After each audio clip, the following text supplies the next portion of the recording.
right, guys, welcome to another episode of Seeds of Music. I'm your host, Kyle Williams, and this is the only awesome web show where aspiring musicians can learn right now how to produce music, find their market, and effectively grow as an independent artist or producer. And, you know, even if you don't consider yourself serious about music or being a musician, in these interviews, there's a lot of great tips that are kind of like a Trojan horse to help you advance in your vocation, whatever that may be. Or if music is just a hobby, then this will help you enjoy your hobby even more, because you'll be able to get better at it without feeling lost about how to do that.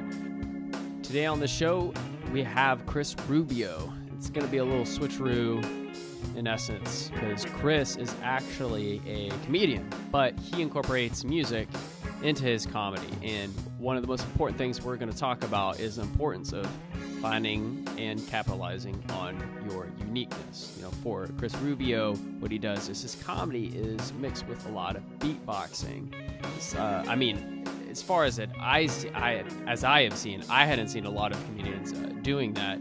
So that's a great way to stand out. And we're going to talk a little bit about how he came across that concept and how you can find your own uniqueness and capitalize on that as well. We'll also talk a little bit about, if you're interested in adding a little beatbox production to your shows, talk a little bit about equipment recommendations he has for loopers and, MIDI controllers to use on stage while you're performing. So let's jump right into it. Okay, everybody, welcome back to another episode of Seeds of Music. We got Kris Rubio in the house. Hello. Hello, wonderful people. Wonderful people to the internet. So thanks, Kris, for coming on, man. I really appreciate it. No worries. Pleasure to be here. Yeah, awesome, man. Awesome. It's great to have you on here. I actually, guys, I first met Kris through Soapbox. If you watched our other interview with Jason Brain, Kris is a regular performer on Soapbox. Hilarious guy. So he's a comedian, and he does something that not a lot of comedians do. He has a different kind of style. So, Kris, can you tell us a little bit about your particular style of comedy? My particular style of comedy is fairly goofy, and usually what I do is I have a loop station, and what I do is I beatbox, and I loop that beatbox, and I rap on top of it. If you guys haven't seen Reggie Watts, you guys should YouTube him. Reggie Watts has been a big influence on me ever since I've seen him do the same stuff that I'm doing on stage 2 or 3 years ago. It really inspired me to do, that kind of random comedy. And people love music, people love comedy, and just by combining the two, it just makes it even more sweet. That's why I love doing it, And it can't be easy because you have to have some kind of musical ability. You do. But it just amazes me how many people, because I find looping easy. I mean, looping was hard. Anything is hard at first, when you're first doing it. But a lot of people are just so amazed by it, just by going boom, boom, chi, boom, boom, boom, chi. Loop. It's just simple as that. You know what I mean? Yeah. It's just simple as 1, 2, 3, 4, press. 1, 2, 3, 4, press. And people think this is the most innovative, most original. It's really fun to do, and okay, and a lot of people are not doing it. It's still underground, as far as beatboxing and looping and rapping or rapping on top of the, it's fairly original and fairly underground. Okay. Has that helped you, gain some recognition or garnered, some fans because of that? Has that been able to set you apart? Yes, in many ways. I've been doing comedy for, I don't even want to say 10 years. It's so bad, but it's good in a way. But I've been doing this music thing for about 2-3 years, and ever since I started doing it, my comedy's not only changed in a good way, has been, ever since I started doing it, has just been, how should I say this, been getting traction. You know what I mean? I've been being booked more for the past couple of years. I've been doing the road a lot because of my gig, and it really does separate me from the competition in a sense where, you know, I could just, because my setup is extremely portable, everything's battery operated. I could go to any open mic and just get their microphone cord and just plug it straight into mine, and you know, and people are like, what the hell is this, you know? So, do you know Chelsea Cohen? Yeah, I actually do. She did an interview on Seeds of Music here. Well, Chelsea Cohen is a good friend of mine, and she was saying something about a book called The Purple Cow. Yeah, Purple Cow. And Seth Godin. Yeah. Yeah. Basically, the gist is, if you're different and you stand out, you will be recognized. You know, that's like the gist of the thing. And just by doing this music looper station thing and open mics and shows in general, it does make me stand out to a certain extent, which is a good way. But then there's also the negative part, you know, which I don't really care. You know, people are saying, you know, you're a prop comic. You know, things I don't really care about. But well, all that matters is if people laugh. So if that's essential. I want to entertain, and if you're laughing, if you're yeah. I mean, some people like will talk shit about, you know, Weird Al. Like, you know, he takes other hit songs and he repurposes them, you know. But like that, people enjoy it. People think it's funny. So I don't think there's anything wrong with that, as long as you're doing your job as an entertainer. I totally agree. And there's also another person. A lot of people hate probably 90% of the comics I've talked to, and just 90% people in general hate Carrot Top. Oh yeah. Everybody hates Carrot Top. But if you've ever gone to his show, you will be amazed. There's a reason why he does Vegas. Is because he's good. Mm-hmm. You know what I mean? Sure, I think maybe it's trendy to hate him. Yeah, sure, he looks the way he does, and he does all these things. But you know, in general, you'll be entertained and you'll laugh. You know, I don't hate on the guy. I think, you know, he's exploited himself well. Okay. You know what I mean? He's tapping into who he is, his personality. I mean, yeah, exactly. I mean, for you, how did you tap into this element, you know, of music? I mean, did you just like wake up one day and realize something about yourself, like, oh, I'm a big fan of like hip hop or beatboxing or whatever? No, I've always loved hip hop ever since I was like 6 or 7 years old. Ever since I heard ever since I first heard the word fuck on an NWA song that was accidentally played while my dad was driving the car, because my brother drove the car before my dad that day. And for some reason I pressed play on the tape deck. It was like, fuck the damn dad. I was like, oh my god, Dad, I'm sorry. I just started, it's like I started popping my head like, what is it? This is so cool. I know for me, it's probably like the forbidden fruit of suburbia, you know? Like, put it in, listen to it, and you know, like your parents would totally throw it away, but you're like, oh yeah, man, fuck yeah. Yeah. So you know, that was my first taste, and then, you know, Beastie Boys. Oh my god, dude, that's like my favorite band of all time. You know, Jungle. So I grew up with the old school hip hop. Okay. I kind of love the new school hip hop, but I kind of listened to the more positive side, like the Jurassic 5. Tribe Called Quest. Yeah, Tribe Called Quest. Yeah. Black Eyed Peas before they got yeah. mainstream. Like the first 2 albums was, oh my god, so good, and all of a sudden they got into all this stuff. I'm like, yeah, okay. I never listened to I still haven't listened to Black Eyed Peas, but I remember I listened to a ton of 311 when I was in high school, and they actually give a shout out to them on one of their songs, and I was like, man, but they must have sounded different, because this was like in the late 90s. Yeah. So I was like, that doesn't make sense, because they sound way different now. But yeah. But for you, do you think that maybe it was like essential for you to take a look at yourself and be like, what do I love? Well, I love comedy and I love hip hop. How can I put those together? And maybe that's how you get this. Yeah, essentially, that's what I was doing. You know, like before I even thought about the beatbox thing, I was thinking about playing the piano or doing the guitar. And I just remember thinking back then, I'm like, I really don't want to learn how to play the guitar. It's not my thing. Yeah. I don't really want to learn to play the piano. It's not my thing. And, you know, and then all of a sudden one day I was just YouTubing stuff, and I just saw this guy Reggie Watts, and I'm like, it just clicked. It just really clicked for me. I'm like, that is exactly what I want to do. this guy has opened like Pandora's box in my brain. You know what I mean?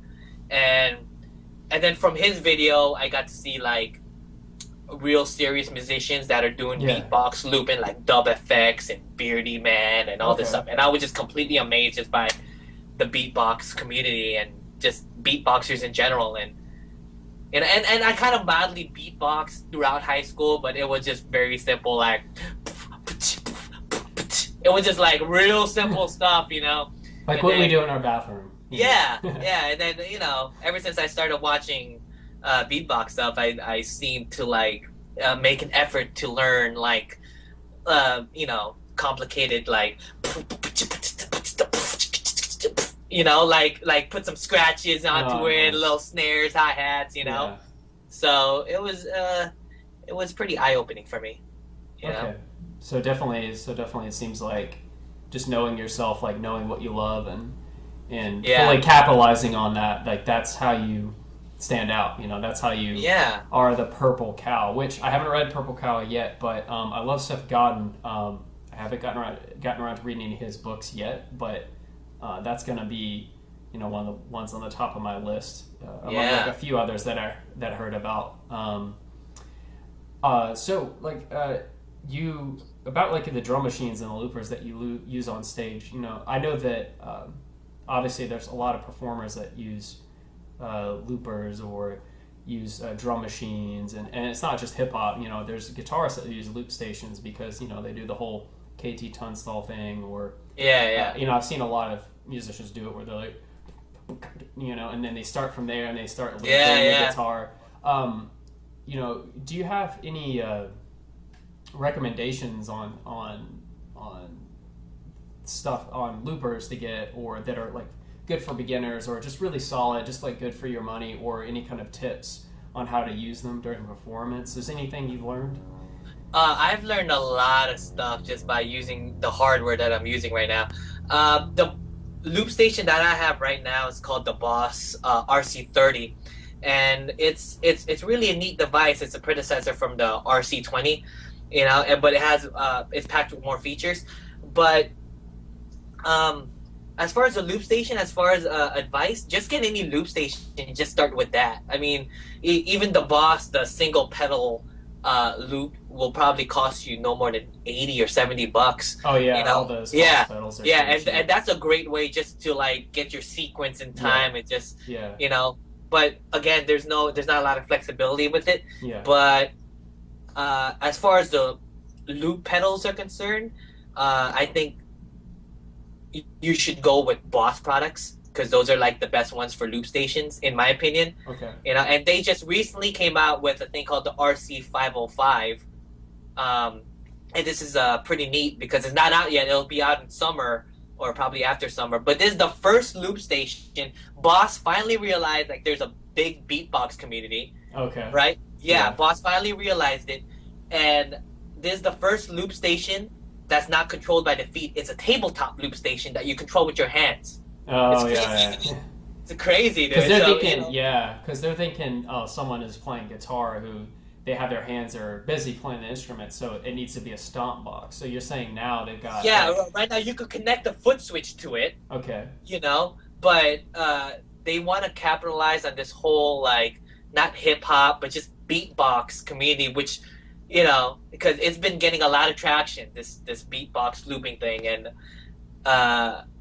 this specific hardware, this RC505, specifically catered to the beatbox community. Okay. So I think because it looks so rad. There's a lot of neon lights. It looks complicated. You know, there's 5 separate tracks. You could loop 5 different things. Okay. Delete 3. Yeah, it's amazing, man. It's really amazing. I wish I could do it. Unfortunately, I can't. I could afford it. It's only like $500, you know, but unfortunately, it's not battery powered, and I like battery powered stuff. Oh, okay. So you have so if the power ever goes, well, I like both. So I like going into the wall, and then there's a battery in there in case it goes out. But I have a one, just the pedal board that I made, and I have a one spot that runs the power to all my Boss pedals, because I have Boss pedals just because they're affordable. that's a really good recommendation, because I think that especially for beatboxers, if anybody uses their hands, they can use that, and if not, they can go with the stomp box if you're a guitarist and you want to start looping for your performances. Yeah. That's great advice, man. Another thing I wanted to touch on is you also run a small video production company out of Los Angeles called 4x4. What I'm interested to know is, with you've obviously have your comedy that you have to work on that has you constantly going out and doing open mics and performances and gigs and stuff. How do you balance the two? It's extremely difficult. extremely difficult. I seriously, I'm still amazed at how I balance the two. I do more on the comedy side than I would 4 to 4 productions, but I do make an effort every week to either record somebody or record a talent, that I like, that I find interesting. 4 to 4 productions, by the way, started as a means just to get talented people and put them on the internet with good professional quality video and good professional quality sound. That's basically how I started. And I just remember my first couple of videos, it just looked really cinematic. And I'm just like, this is something I want to do, and my first 2 clients were extremely impressed.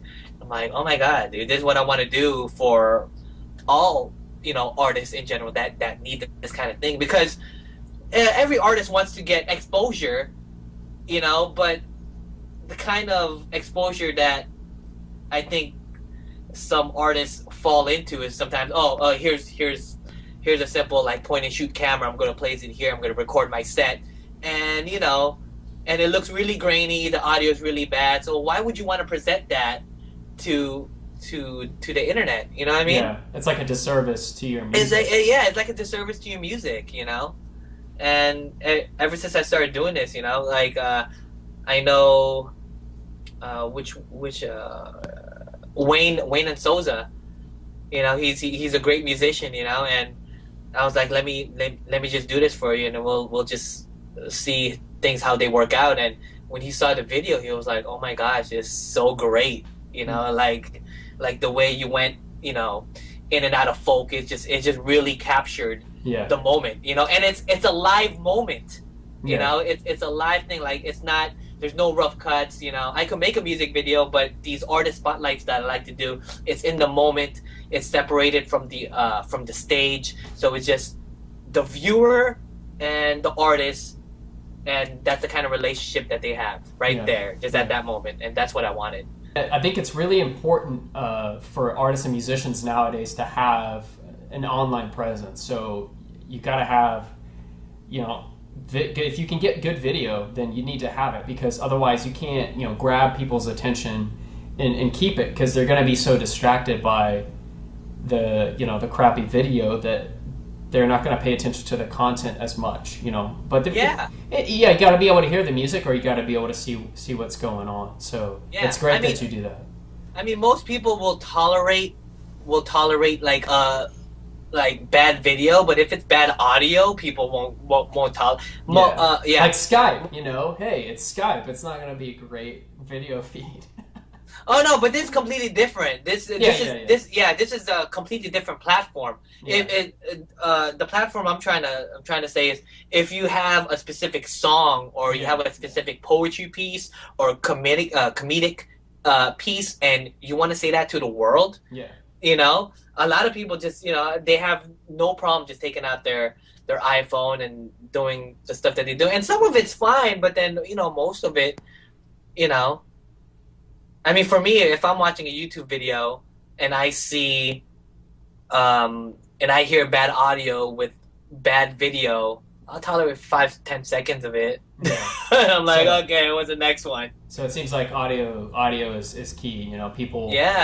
People can fill in the blanks with what they're seeing. Even if it's not great quality, but if they need to be able to hear what you're saying clearly, because first of all, we're communicating, we're telling stories. Whether it's through music or or comedy. This is an oral thing. So Yeah, exactly.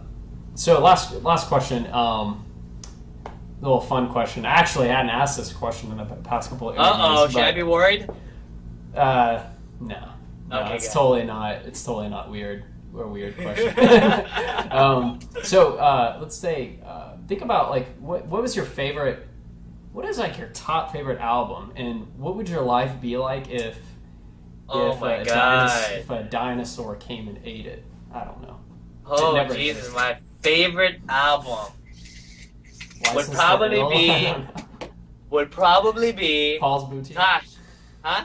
Paul's Boutique. I'm just throwing out a guess. No. Either License to Ill or Hello Nasty. It has to be Hello Nasty. Okay. Has to be Hello Nasty because in Intergalactic is probably one of my favorite rap songs, dude.